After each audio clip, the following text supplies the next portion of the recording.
साथियों, आप सभी का इस प्लेटफॉर्म पर स्वागत है। यहाँ पर हम लोग चर्चा करेंगे हॉलीवुड के एक्टर ब्रूस विलिस ने अपने एक्टिंग करियर से संन्यास लिया है। संन्यास क्यों लिया है? क्योंकि ये जो है अफेंजिया नामक बीमारी से पीड़ित हैं। तो इस वीडियो में हम लोग इस बीमारी के संबंध में और इसी तरह की कुछ अन्य बीमारियों के संबंध में भी इस वीडियो में चर्चा करेंगे। ये बीमारियां आपके परीक्षा के दृष्टिकोण से महत्वपूर्ण हैं। महत्वपूर्ण इसलिए हैं क्योंकि इस समय आप लगातार देख रहे होंगे कि इस प्रकार की बीमारियों के बारे में लगातार जानकारी आ रही है, क्योंकि विभिन्न जो सेलिब्रिटी हैं उनकी जो इस प्रकार की बीमारियां हैं वो लगातार चर्चा में बनी हुई हैं। जैसे कि अभी कुछ समय पहले 94th ऑस्कर एकेडमी अवार्ड 2022 के दौरान अभिनेता बिल स्मिथ ने प्रेजेंटेटर क्रिस रॉक को थप्पड़ मारा था। थप्पड़ क्यों मारा था? थप्पड़ इसलिए मारा था कि क्रिस रॉक ने बिल स्मिथ की पत्नी जेडा की एलोपेशिया एरिटा नामक कंडीशन के बारे में मजाक उड़ाया था, जिस बीमारी की वजह से उनकी पत्नी जो जेडा हैं उनके बाल जो हैं वो झड़ गए थे। तो यहाँ पर हम लोग अफेंजिया के बारे में बात करेंगे। तो इस प्रकार से जो भी बीमारियाँ हैं इनसे आपके परीक्षा में प्रश्न बन सकता है, इसलिए यह महत्वपूर्ण है। तो चलिए आगे देखते हैं। हॉलीवुड अभिनेता ब्रूस विलिस ब्रेन डिसऑर्डर अफेंजिया के कारण अपने एक्टिंग करियर को अलविदा कह रहे हैं। कुछ समय पहले बॉलीवुड अभिनेता राहुल राय में भी इस बीमारी के लक्षण दिखाई दिए थे। अब ये बीमारी है क्या, इससे संबंधित एक प्रश्न पहले देखते हैं और इसके उत्तर को हम लोग लास्ट में डिस्कस करेंगे। तो प्रश्न है, भाषा अवबोधन से संबद्ध विकार कौन सा है? 4 ऑप्शन दिए हुए हैं। इन 4 ऑप्शन को आप देख लीजिए। चलाघात, अप्रेक्सिया, पठन वैकल्य, डिस्लेक्सिया, वाक संबद्ध रोग, अस्पीचेक्सिया, भाषाघात, वो जो है आपका अफेंजिया। अब बात करते हैं कि ये जो अफेंजिया है ये है क्या।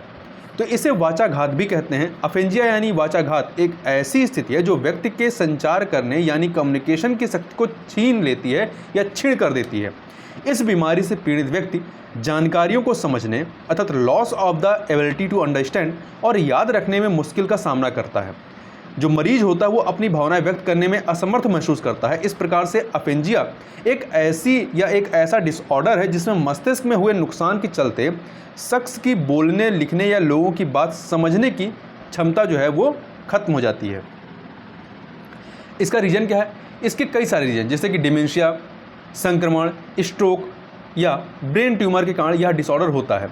हमारे ब्रेन का वह हिस्सा जो भाषा यानी लैंग्वेज कंट्रोल करता है, उस हिस्से के एक या अधिक क्षेत्रों को नुकसान पहुंचने के कारण वाचाघात या अफेंजिया की समस्या होती है। इसका इलाज क्या है? इसका इलाज जो है स्पीच और लैंग्वेज थेरेपी है। ठीक है। अब इससे संबंधित जो कुछ अन्य बीमारियां अर्थात लर्निंग डिसेबिलिटीज या अधिगम अक्षमता हैं, उन बीमारियों के बारे में भी यहाँ देख लेते हैं। जैसे कि डिसलेक्सिया, ये पढ़ने संबंधी विकार है आपका।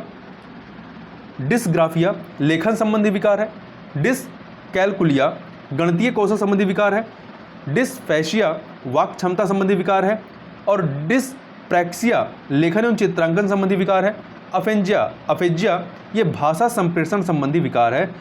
डिसआर्थोग्राफिया वर्तनी संबंधी विकार है। अब थोड़ा सा हम लोग जो डिसेबिलिटी या डिसेबल्ड पर्सन है अर्थात दिव्यांगजन है, उनकी शिक्षा तथा सशक्तिकरण हेतु जो संस्थाएं स्थापित की गई भारत में उनके बारे में बात करते हैं।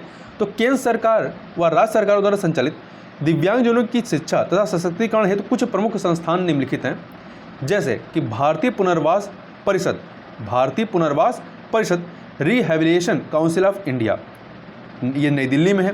तो देखिए, भारतीय पुनर्वास परिषद की स्थापना 1986 या 1886 है, तो ये 1986 होना चाहिए। 1986 में एक पंजीकृत सोसाइटी के रूप में की गई थी, जिसे सितंबर 1992 में संसद द्वारा पारित भारतीय पुनर्वास परिषद अधिनियम के द्वारा 22 जून 1993 को एक सांविधिक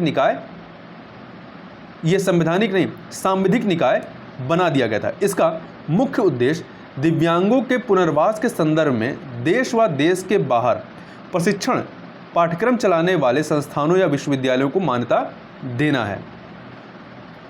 कुछ अन्य जो संस्थान हैं उनकी बात करते हैं। जैसे पंडित दीनदयाल उपाध्याय राष्ट्रीय शारीरिक दिव्यांगजन संस्थान नई दिल्ली, राष्ट्रीय गतिशील दिव्यांग संस्थान कोलकाता, राष्ट्रीय बहुदिव्यांगजन सशक्तिकरण संस्थान चेन्नई, भारतीय दृष्टि दिव्यांगजन सशक्तिकरण संस्थान देहरादून, राष्ट्रीय बौद्धिक दिव्यांगजन सशक्तिकरण संस्थान सिकंदराबाद, इसका पूर्व में नाम राष्ट्रीय मानसिक दिव्यांग संस्थान था। वहीं स्वामी विवेकानंद राष्ट्रीय पुनर्वास प्रशिक्षण एवं अनुसंधान संस्थान कटक उड़ीसा में है। राष्ट्रीय मानसिक स्वास्थ्य पुनर्वास संस्थान मध्य प्रदेश के सिरोह में है। राष्ट्रीय मानसिक स्वास्थ्य और स्नायु विज्ञान संस्थान कर्नाटक के बेंगलुरु में है और भारतीय सांकेतिक भाषा अनुसंधान और प्रशिक्षण केंद्र ये नई दिल्ली में है तथा अली यावर जंग राष्ट्रीय वाक और श्रवण दिव्यांगजन संस्थान ये आपका महाराष्ट्र के मुंबई में स्थित है। अब हम लोग जो शुरुआत में हम जिस प्रश्न की चर्चा किए थे कि भाषा अवबोधन से संबंधित विकार कौन सा है, तो इसका डी ऑप्शन आपका सही है, भाषाघात अर्थात अफेंजिया है। देखिए भाषाघात या इसे वाचाघात भी कहते हैं, मस्तिष्क की एक ऐसी विकृति है अर्थात ब्रेन डिसऑर्डर है जिसमें व्यक्ति के बोलने लिखने तथा बोले एवं लिखे हुए शब्दों को समझाने या प्रकट करने में अनियमितता, अस्पष्टता एवं स्थायी विकार उत्पन्न हो जाता है। तो इस प्रकार से इस वीडियो में हम लोगों ने ब्रेन डिसऑर्डर अफेंजिया और इससे संबंधित जो कुछ अन्य बीमारियां हैं इस प्रकार की उनके संबंध में चर्चा की। तो इस वीडियो में बस इतना ही, मिलते हैं नेक्स्ट वीडियो में, तब तक के लिए बहुत बहुत धन्यवाद।